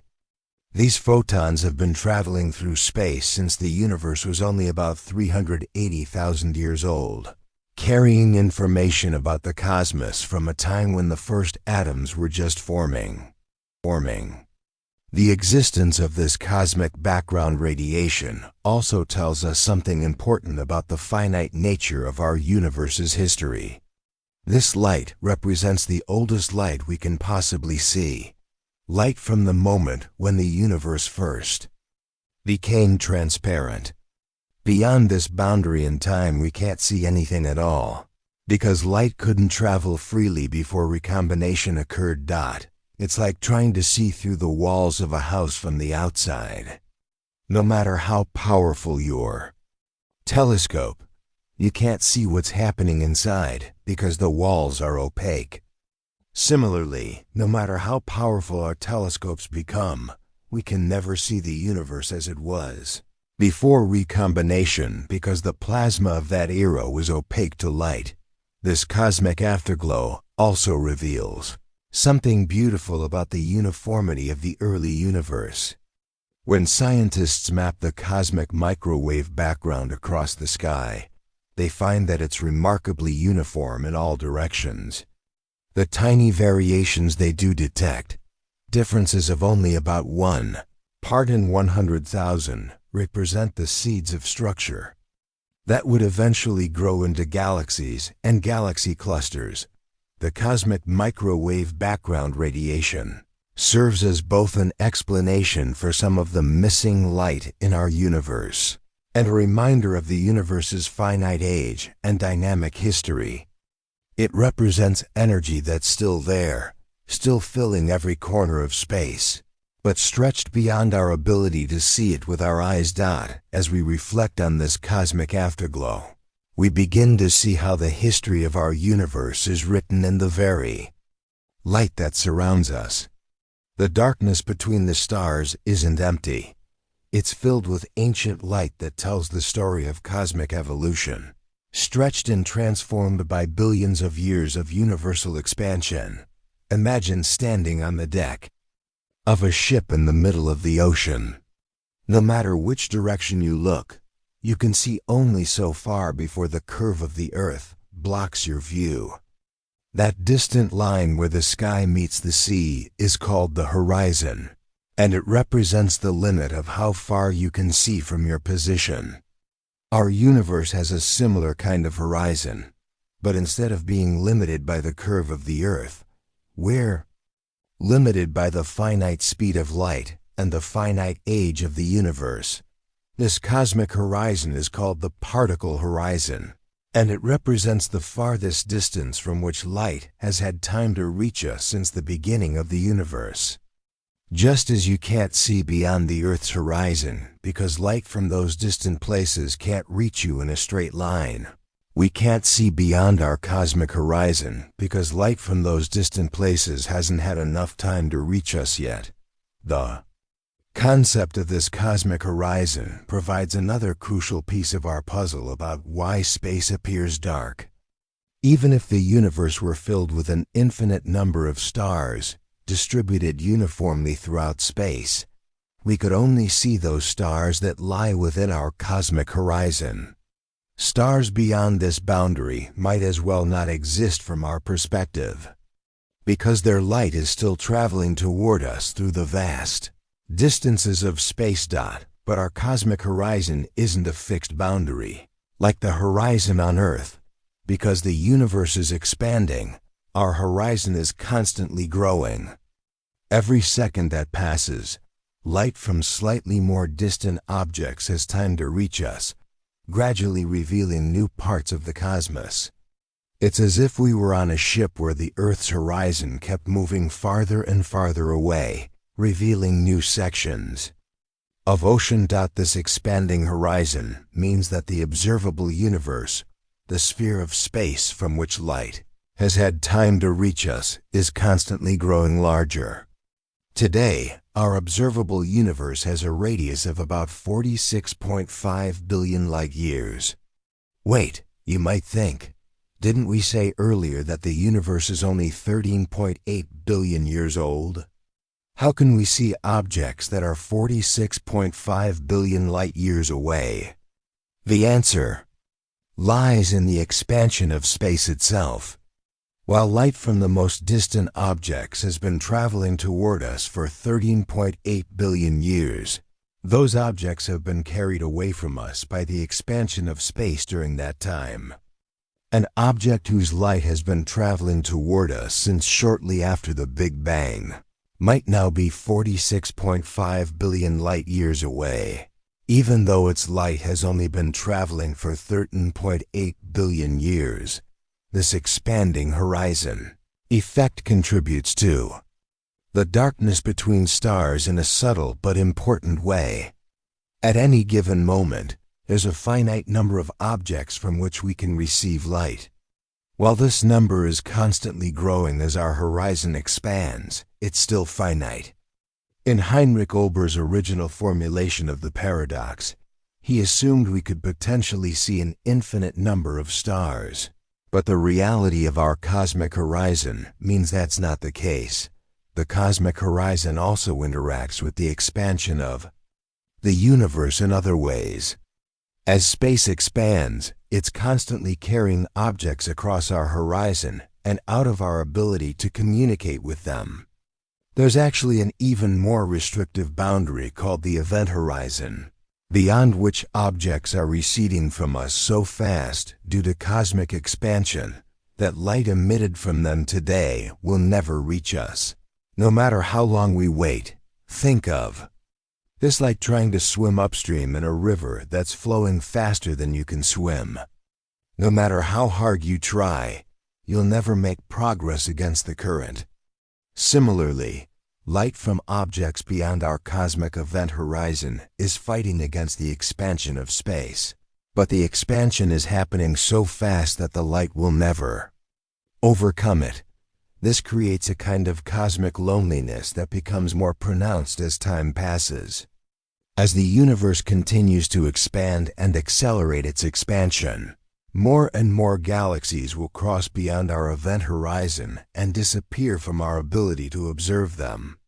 Future astronomers, billions of years from now, will see a much emptier universe than we do today, with only our local group of galaxies visible against a backdrop of cosmic darkness. The existence of these cosmic horizons helps explain why we don't see the uniformly bright sky that Olbers Paradox suggested we should. Even in an infinite universe filled with infinite stars, we can only see those within our cosmic horizon. And as we've learned, the number of objects within that horizon, while enormous, is still finite. The concept of cosmic horizons also reminds us that the universe has structure in time as well as in space. Just as we can map the distribution of galaxies across space, we can also map the history of cosmic events across time. The light we receive from different distances represents different eras in cosmic history, creating a kind of time machine that allows us to study the universe's evolution. When we look at nearby stars, we see the universe as it was a few years ago. When we look at distant galaxies, we see the universe as it was billions of years ago. And when we detect the cosmic microwave background radiation, we see the universe as it was when it first became transparent, just 380,000 years after the Big Bang. This temporal structure of our observable universe means that different parts of the night sky are literally showing us different chapters in cosmic history. The darkness between nearby stars might be explained by the finite density of matter in our local region of space, while the darkness at the greatest distances is explained by the finite age of the universe and the cosmic horizons that limit how far we can see. As we contemplate these cosmic horizons, we begin to see how the finite nature of our universe, finite in age, finite in the speed of light, and finite in the distances from which we can receive information, all work together to create the darkness we observe between the stars. The night sky isn't dark because the universe is empty or because stars are rare. It's dark because the universe has boundaries in time and space that limit what we can see. As our journey through the mystery of cosmic darkness continues, we encounter one of the most profound and humbling discoveries in modern astronomy. In the late 1990s, astronomers were studying distant supernova, the explosive deaths of massive stars, expecting to find that the expansion of the universe was gradually slowing down due to the gravitational pull of all the matter within it. Instead, they discovered something that changed our understanding of the cosmos forever. The expansion of the universe is actually accelerating. This discovery was so unexpected and revolutionary that it earned the 2011 Nobel Prize in Physics. It was like expecting to see a ball thrown into the air slow down as gravity pulls on it, only to watch it speed up instead. The universe, it seemed, was being pushed apart by some mysterious force that astronomers had never encountered before. They called this mysterious influence dark energy, and it represents one of the deepest puzzles in modern science. Dark energy doesn't emit light, doesn't interact with matter in ways we can easily detect, and makes up about 68% of the total energy content of the universe. To put this in perspective, all the stars, planets, gas clouds, and other visible matter that we can see through our telescopes represents only about 5% of the universe. Another 27% consists of dark matter, which we can't see directly but can detect through its gravitational effects. The remaining 68%, more than 2/3 of everything that exists, Is this mysterious dark energy? The discovery of dark energy adds another layer to our understanding of why space appears dark. Not only is the universe expanding, but it's expanding at an accelerating rate. This acceleration means that distant objects are being carried away from us faster and faster, making their light even more redshifted and diluted than it would be in a universe expanding at a constant rate. Think of dark energy as a cosmic repulsion that works on the largest scales. While gravity tries to pull everything together, dark energy pushes everything apart. On small scales, like within our solar system or even within our galaxy, gravity is much stronger, so dark energy's effects are negligible. But on cosmic scales, across the vast distances between galaxy clusters, dark energy dominates and drives the accelerating expansion. This accelerating expansion has profound implications for the future of our universe and for the darkness we observe today. As dark energy continues to drive space apart at an ever-increasing rate, the universe will become an increasingly lonely place. Galaxies that we can see today will eventually be carried so far away by the expansion of space that their light will be redshifted completely out of the visible spectrum. In the far future, tens of billions of years from now, an observer in our galaxy would see a very different night sky than we do today. Most of the galaxies we can currently observe will have disappeared beyond the cosmic horizon, their light so redshifted and diluted that it will be undetectable. The night sky will appear almost completely dark, with only the stars in our own local group of galaxies visible against the cosmic void. But dark energy's role in cosmic darkness isn't just about the future. It affects what we see today as well.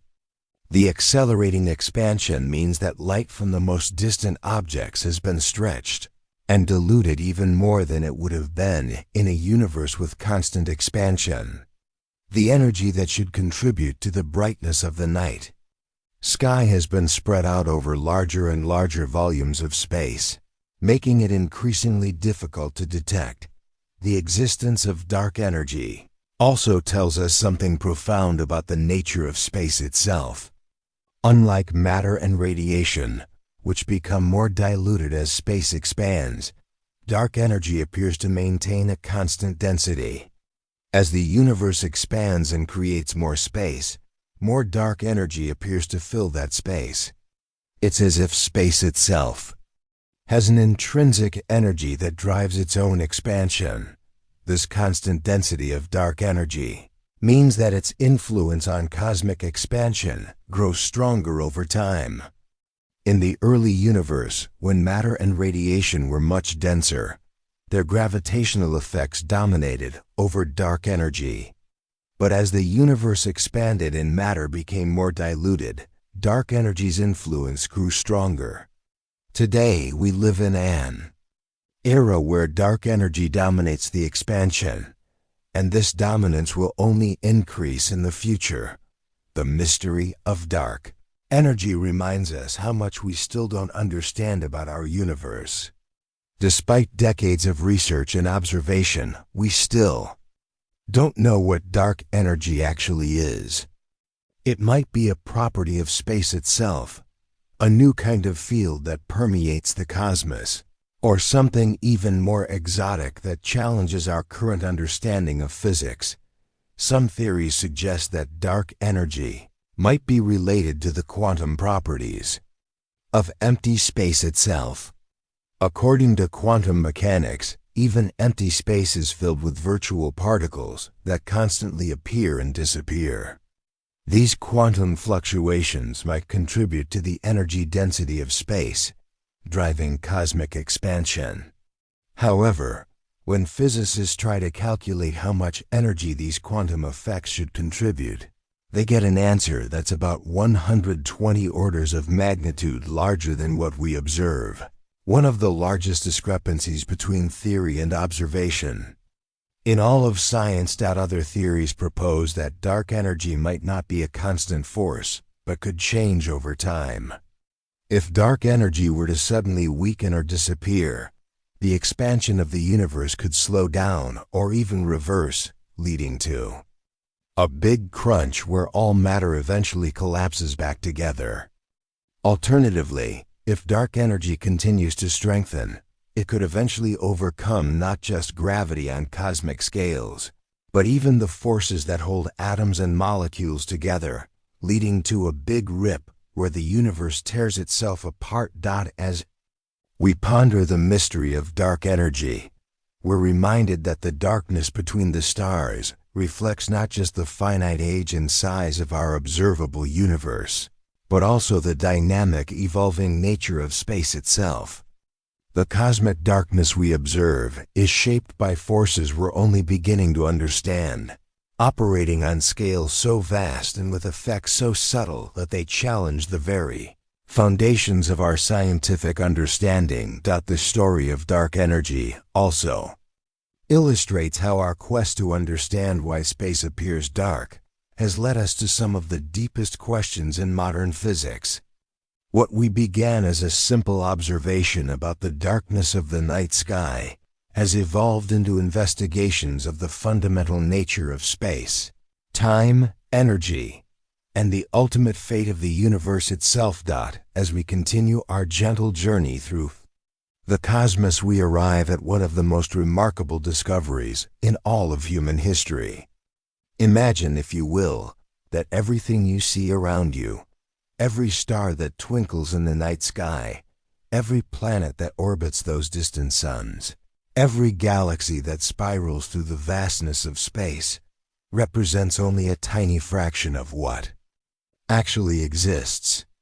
It's as if you were looking at the tip of an iceberg, marveling at its beauty, while remaining completely unaware of the massive structure hidden beneath the surface of the ocean. This is precisely what happened to our understanding of the universe in the latter half of the 20th century. Astronomers began to notice something peculiar, something that didn't quite fit with our understanding of how galaxies should behave. When they observed distant galaxies spinning through space, they found that the outer edges of these cosmic pinwheels were moving far too quickly. According to everything we knew about gravity and motion, these outer regions should have been flung off into space long ago, like mud flying off a spinning bicycle wheel. But there they were, held together by some invisible force, some unseen presence that seemed to permeate the entire structure of the galaxy. It was as if someone had added extra glue to hold everything in place, but this glue was completely transparent, completely undetectable to our instruments. The only way we could perceive its presence was through its gravitational effects, the way it bent and shaped the behavior of the matter we could see. This mysterious substance came to be known as dark matter, though perhaps invisible matter would be a more accurate name. It doesn't emit light, it doesn't absorb light, it doesn't interact with electromagnetic radiation in any way we can detect. It simply exists, silent and unseen, making up approximately 85% of all the matter in the universe. Imagine walking through a forest where only one tree in every 6 is visible to your eyes, while the other 5 remain completely transparent. This is the reality of our cosmos. The discovery of dark matter was like finding a hidden room in a house you thought you knew completely.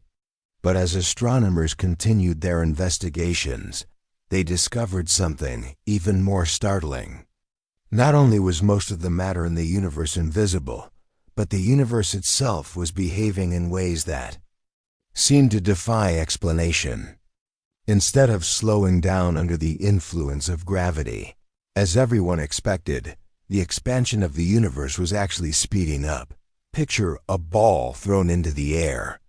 We expect it to slow down as it rises, fighting against the pull of gravity, until it eventually stops and falls back down. But imagine if, instead of slowing down, The ball suddenly began to accelerate upward, moving faster and faster as it climbed higher into the sky. This would be shocking, mysterious, and completely contrary to our understanding of how the world works. Yet this is exactly what astronomers discovered was happening to the universe itself. This accelerating expansion pointed to the existence of something even more mysterious than dark matter. Scientists called it dark energy, and it represents an even larger portion of the universe than dark matter. While dark matter makes up about 27% of the universe, dark energy accounts for approximately 68%. This means that the familiar matter that makes up stars, planets, and everything we can see represents only about 5% of the total universe. We are living in a cosmos where 95% of everything that exists is completely invisible to us. These discoveries fundamentally changed our understanding of why space appears dark. We had been asking the wrong question all along. We had been wondering why space was dark despite all the stars, when we should have been marveling that we could see anything at all in a universe dominated by invisible forces and mysterious energies. The darkness between the stars isn't empty at all. It's filled with dark matter, permeated by dark energy, and structured by forces we're only beginning to understand. Think of it like walking through a vast library at night, where only 5% of the books glow with their own light. You might wonder why the library seems so dark when there are so many books, but the reality is that most of the books are simply invisible in the darkness. The few glowing volumes you can see represent the stars, the galaxies, the nebulae, all the spectacular cosmic objects that fill our telescopes and fire our imaginations. But they're just the visible tip of a much vaster, much more complex reality. As we've traveled together through this cosmic mystery, we've discovered that the darkness of space is really a symphony composed of multiple themes, each playing its part in creating the night sky we see above us. Like a musical composition, where different instruments contribute to the overall harmony, the darkness between stars results from several cosmic phenomena, working together in perfect coordination. The first movement of this symphony is the finite age of the universe. Every photon of light that reaches our eyes has had to travel for billions of years across the cosmic void. The most distant galaxies we can see are showing us light that began its journey when the universe was young, when the first stars were just beginning to shine. Beyond that distance, we simply cannot see, not because there are no stars there, but because their light hasn't had enough time to reach us.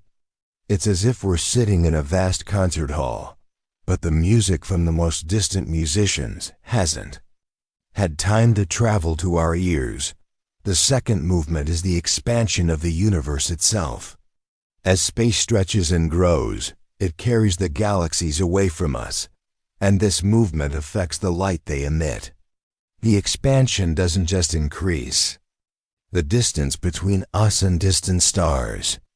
It also stretches the wavelengths of light itself. Light that began as bright, energetic blue photons can be stretched by cosmic expansion until it becomes dim red light, or even infrared radiation that our eyes cannot see at all. Some light is stretched so much that it becomes radio waves, completely invisible to human perception, but detectable by our radio telescopes. The third movement involves the cosmic dust and gas that permeates space.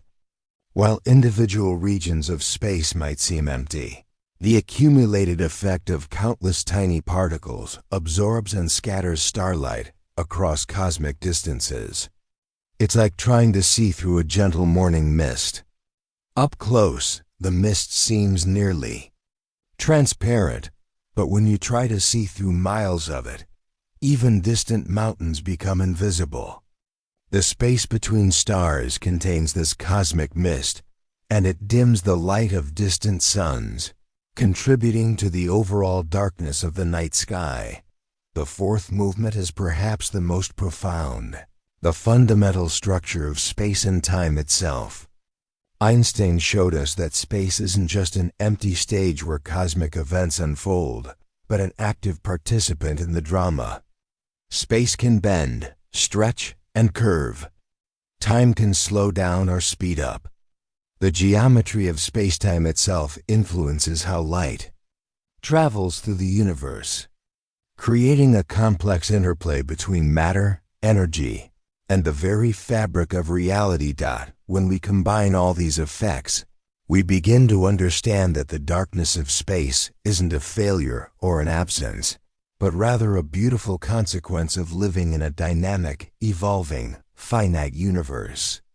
The darkness tells us that we live in a cosmos with a history, a universe that began at a specific moment in time and has been growing and changing ever since. If we lived in an infinite static universe filled with an infinite number of infinitely old stars, the night sky would indeed be blazingly bright. But we don't live in such a universe. Instead, we inhabit a cosmos that is vast beyond imagination, yet finite in age, filled with wonders beyond counting, yet structured by physical laws that create the gentle darkness between the stars. This darkness isn't empty silence. It's the quiet pause between movements in a cosmic symphony, the gentle breath between words in an epic poem that has been unfolding for nearly 14 billion years. Today, more than 2 centuries after Heinrich Olbers first posed his famous question, we can finally provide a complete and satisfying answer to why the night sky is dark. The resolution comes not from a single discovery, but from a beautiful tapestry of understanding woven from quantum mechanics, relativity, observational astronomy, and cosmology. Each thread in this tapestry contributes to our comprehension of the cosmic darkness that surrounds us. Modern astronomy has revealed that the universe is approximately 13.8 billion years old. This finite age creates what astronomers call a light horizon.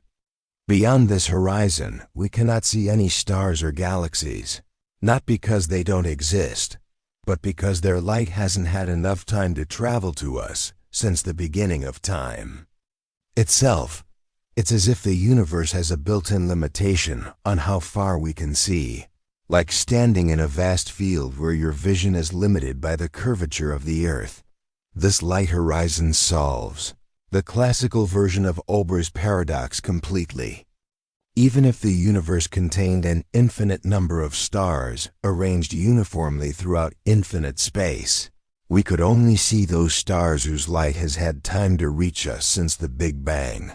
The observable universe, the sphere of space from which light has had time to travel to us, contains a finite number of stars. No matter how many stars might exist beyond our cosmic horizon, they remain invisible to us, hidden behind the veil of time itself. But the modern resolution goes even deeper than this. The expansion of the universe, first discovered by Edwin Hubble in the 1920s and confirmed by countless observations since then, adds another layer to our understanding. As the universe expands, distant galaxies are carried away from us at tremendous speeds. This recession doesn't just affect their apparent position in the sky. It fundamentally alters the light they emit through a phenomenon called cosmological redshift. Imagine the light from a distant galaxy as a wave on the ocean. As the universe expands, it stretches these waves, making them longer and longer. Light waves that began as energetic blue photons might be stretched until they become red photons, then infrared radiation, then radio waves. The most distant galaxies we can observe are so far away that their light has been redshifted completely out of the visible spectrum. We can detect them with specialized instruments, but they contribute no visible light to the night sky. This redshift effect means that even if we could somehow see all the stars that have ever existed throughout cosmic history, many of them would be invisible to our eyes because their light has been stretched beyond the range of human vision. The expansion of the universe acts like a cosmic filter, systematically removing light from the visible spectrum and hiding it in wavelengths we cannot perceive. The discovery of dark energy has added yet another dimension to our understanding. This mysterious force is causing the expansion of the universe to accelerate, which means that distant galaxies are moving away from us at ever-increasing speeds. This acceleration enhances the redshift effect, making distant objects even dimmer and more difficult to see. In a sense, dark energy is actively working to darken the night sky by carrying light sources away from us at relativistic speeds. Modern computer simulations can now model the exact appearance of the night sky under different cosmological scenarios. When astronomers input the known properties of our universe, the age, the expansion rate, the distribution of matter, the effects of dark energy, the simulations produce a night sky that matches exactly what we observe. The darkness between the stars emerges naturally from the fundamental properties of our cosmos. These simulations also allow us to explore alternative universes. What would the night sky look like if the universe were much older, or if it weren't expanding, or if it contained different amounts of dark matter and dark energy? In every case where the conditions differ significantly from our actual universe, the night sky would look dramatically different. In some scenarios, it would be much brighter, perhaps even blindingly bright. In others, it would be even darker than it actually is. The fact that our night sky looks exactly as we would expect from our understanding of cosmology represents one of the great triumphs of modern astronomy. The darkness that once puzzled Olbers and generations of astronomers after him now serves as powerful confirmation of our cosmic theories. Every dark patch between the stars, every gentle gradient from light to shadow in the night sky, tells us something profound about the nature of space, time, and the universe itself. As we near the end of our journey together through this cosmic mystery, it's worth taking a moment to appreciate the profound beauty of the darkness that surrounds the stars. This darkness isn't a void or an absence. It's a presence, a reminder of the deep structure and elegant physics that govern our universe. When we look up at the night sky and see the gentle darkness between the pinpoints of starlight, we're witnessing one of the most beautiful consequences of living in a dynamic, evolving cosmos. The darkness tells us that we live in a universe with a story. Every dark region between the stars carries information about cosmic history, about the age of the universe, about the expansion of space, about the journey light takes across unimaginable distances to reach our eyes. If the night sky were uniformly bright, it would be like reading a book where every page was completely white, every word erased. The darkness provides the contrast, the punctuation, the gentle pauses that make the cosmic story readable. Consider how different our experience would be if Olbers Paradox had no resolution, if we lived in a universe where the night sky was as bright as the surface of the sun. We would never see individual stars, never trace the patterns of constellations, never witness the gentle sweep of the Milky Way across a dark sky. The darkness is what allows us to perceive the structure and beauty of the cosmos. It's the black, velvet backdrop that makes the diamonds of starlight visible and precious. The darkness also connects us to the deep physics of the universe. When we gaze into the space between stars, we're looking at regions dominated by dark matter and dark energy, the mysterious components that make up 95% of everything that exists. We can't see these invisible constituents directly, but we can feel their presence in the gentle darkness they create. It's humbling to realize that the familiar matter that makes up our bodies, our planet, and our sun represents such a tiny fraction of the cosmic inventory. There's something profoundly moving about the realization that the darkness above us is filled with invisible galaxies, galaxies so distant that their light hasn't had time to reach us, galaxies whose existence we can only infer from our understanding of cosmic evolution. When we look at a dark patch of sky, we're not looking at emptiness. We're looking at a region that may contain countless worlds, countless possibilities, countless stories unfolding in the deep future or the deep past. The resolution of Olbers Paradox also reminds us of our place in cosmic history.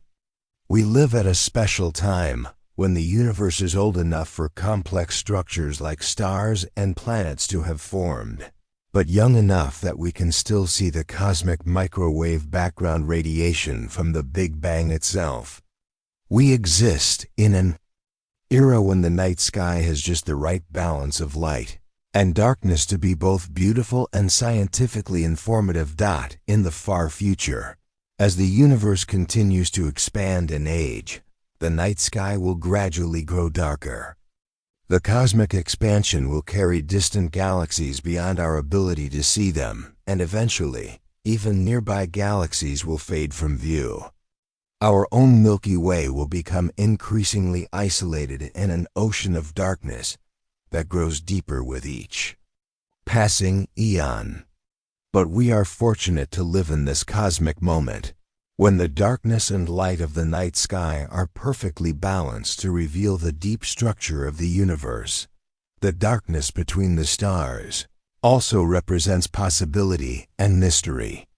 While we've solved the basic puzzle of why the night sky is dark, we've also discovered that the universe is far stranger and more wonderful than our ancestors ever imagined. The darkness reminds us that there's still so much we don't understand about dark matter, dark energy, and the fundamental nature of space and time. Every dark region of the sky is an invitation to future discoveries, a gentle challenge to the next generation of astronomers and cosmologists.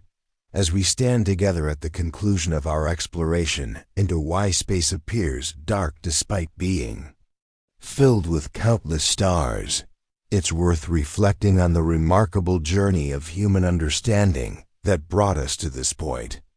From ancient peoples who wondered about the nature of the night sky, to medieval philosophers who pondered the infinite, to modern astronomers who revealed the expanding universe, each step in this journey has required both careful observation and bold imagination.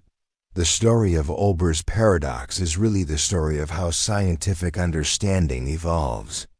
It began with a simple, almost childlike question: why is the night sky dark? This question seemed so basic that for centuries, people assumed the answer was obvious. Of course the night sky is dark, they thought. Where else would the light come from? But when Heinrich Olbers and others began to think more carefully about the implications of an infinite universe filled with stars, they realized that the obvious answer was wrong.